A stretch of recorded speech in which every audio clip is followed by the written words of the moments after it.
In order to log on with different users, instead of doing it always with the administrator user, we must first modify Workflow's execution mode in GeneXus. In the Preferences window, in the Environment Properties, we go to Workflow, and in Execution mode, we change Prototyper to Standard Client. If we execute the flight ticket reservation diagram, we will see that the Workflow client opens a dialog box. In this case, we'll log on with user Peter Kent. We see that a window opens up for us to change the password. We'll enter a new password, pkent123. We then press OK, and see that user Peter Kent appears as logged on, and the access to activities on the browser has been reduced because this user holds fewer permits than the administrator. Note that the incoming tray is empty. Now let's press the New button to initiate a process. We can see that a dialog box is opened with the flight ticket reservation process as the only process available for selection.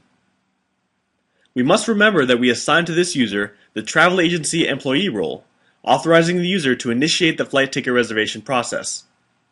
So we select it and press OK.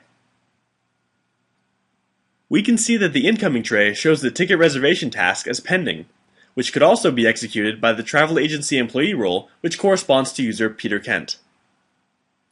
Let's execute the task and enter the reservation.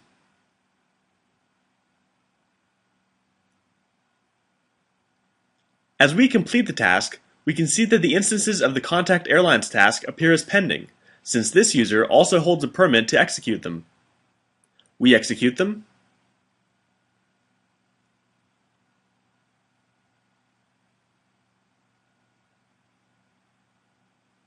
and complete. Now the Add Customer Information Required for Traveling task is the only one appearing as pending. If we look at the diagram, we will see that the Evaluate Customer task is also being executed, but we defined this task with the Travel Agency Manager role, so user Peter Kent will not be able to execute it, and so it does not appear as pending in the incoming tray. Let's execute this task.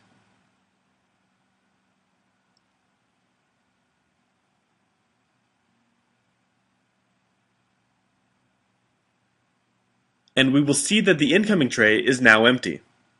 If we go to the outgoing tray, we will see all the tasks that were executed by this user. If we select the Add Customer Information Required for Traveling task and press History, we will view the history of the process, the user who executed each task, and the candidates that may execute the following tasks. For the time being, all tasks were executed by Peter Kent or by the workflow engine. For the process to advance, the Evaluate Customer task, appearing as NA because there is no user assigned to it, must be executed, and therefore a manager user must intervene. So, we will do a sign out and log on with user Anna Smith, previously defined as manager. The window opens also for us to change its password. In this case, we will enter new password, Anna123, and press OK. When GXFlow Client is open, we can see that, as expected, the Evaluate Customer task appears as pending in the incoming tray. Now let's execute this task by authorizing the client. Now what appears as pending is the authorization of the reservation by the Customer Services Manager. Note that only this task appears as pending, and not the Check Reservation Documents, which was defined in the diagram, and is to be executed by an employee, while now we are executing with the manager role.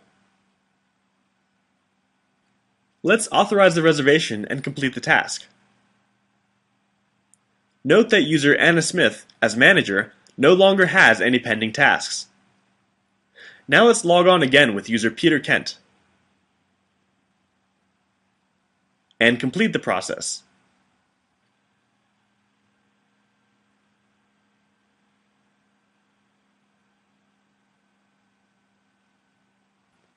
One situation that the travel agency requested us to consider is that of an employee who is absent.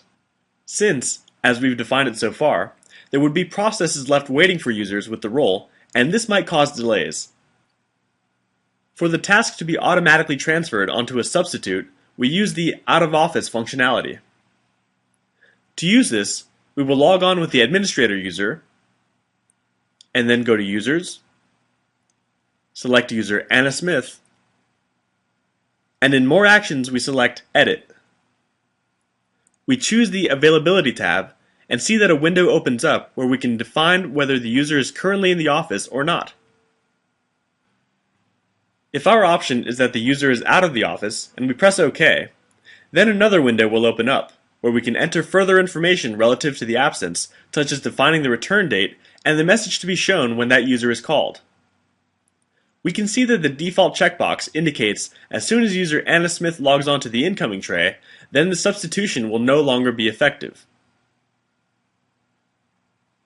If we choose the Substitution tab, we can also select the user who we want to execute the tasks while the other individual is absent. In this case, for Anna, we define her tasks to be done by Peter Kent. We press OK, and once again. Now, next to user Anna Smith, we have an indicator showing that this user is absent. If we go to More Actions and select Out of Office, we can see the period in which the user will not be at the office and which substitute will be performing the user's tasks during his or her absence. To view this, we log out and log back on with user Peter Kent. We press the New button, instance the flight ticket reservation process, execute the ticket reservation task,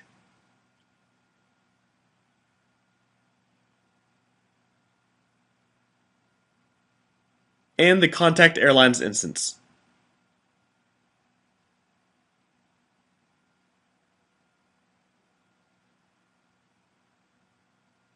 Now we have two pending tasks, the one performed by the employee to add information for the trip, and also the Evaluate Customer task, which was only allowed to managers.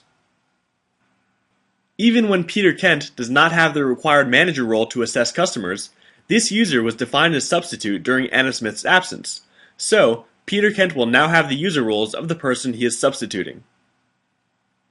If we execute task Evaluate Customer, we can see that, in fact, the employee Peter Kent is allowed to fulfill the manager tasks for which he is now acting as substitute.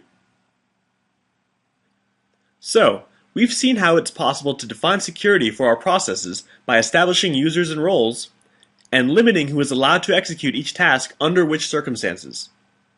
For further information, visit the wiki link.